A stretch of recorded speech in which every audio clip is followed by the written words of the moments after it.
Nicole, how about you? What's your pitch to the investment community?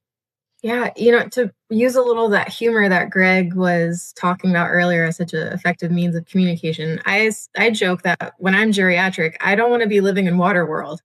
Uh, I don't want life to get harder for me. So by making investments today that are not only combating and mitigating climate change, but have tangible water quality improvements. And I also am an advocate that clean water is like the most overlooked climate solution we have. We live on a blue planet, and we could have a lot more carbon sequestration by having biodiversity of whales back, of having clean water and having aquatic vegetation constantly photosynthesizing again. But anyways, I'm going down a little tangent, but Thank you. the the pitch to investors is that we need to invest in the future that we want to see, and that's why I started Green Compass. That's why we're still investing, despite it hasn't been the most consistent macro environment over the last year. But we are continuing to build, continuing to scale our installations, working with new sites, and we have no incentive to roll back. Things are working quite well.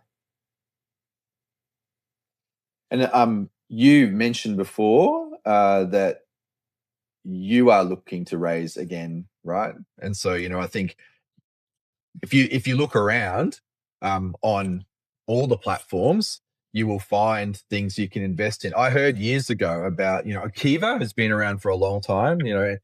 It's not. I mean, it's investing for an impact return, not a financial return.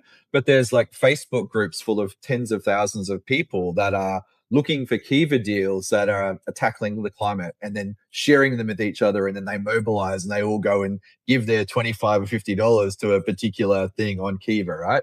People are out there looking, and there are platforms connecting entrepreneurs and enterprises such as yours, Nicole, to those people who are wanting to act, right? And so I think everyday people are getting on board. I think, Greg, you've kind of talked about like there's the really large capital allocators like the Bloombergs and the Carneys they're representing that are getting on board and looking for things. We've got to connect those things up and going to connect up all the investors through the middle because, the $130 trillion is looking for really large scale power and energy investments that are $500 million or, very large scale bonds.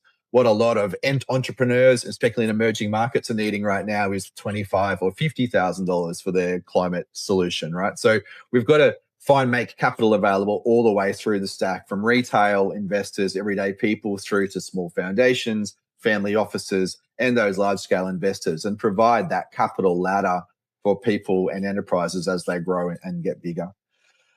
Nicole, I'll come back to you just as we're kind of wrapping up here. What do you imagine is possible over the next 10 years in your work? Like, inspire us for where you think you can be by 2035. Well, by 2035, it would be great if we could scale up to having 100 acres managed. And more so than that, I want to see a fishable and swimmable rivers in Washington, D.C. The nation's capital hasn't been able to have a national triathlon because E. coli content is too high in the water. And that should be changing. And it already is. One of the two rivers went from an F river to a B in 10 years. Wow. And we have another 10 years to improve water quality for even more. Amazing.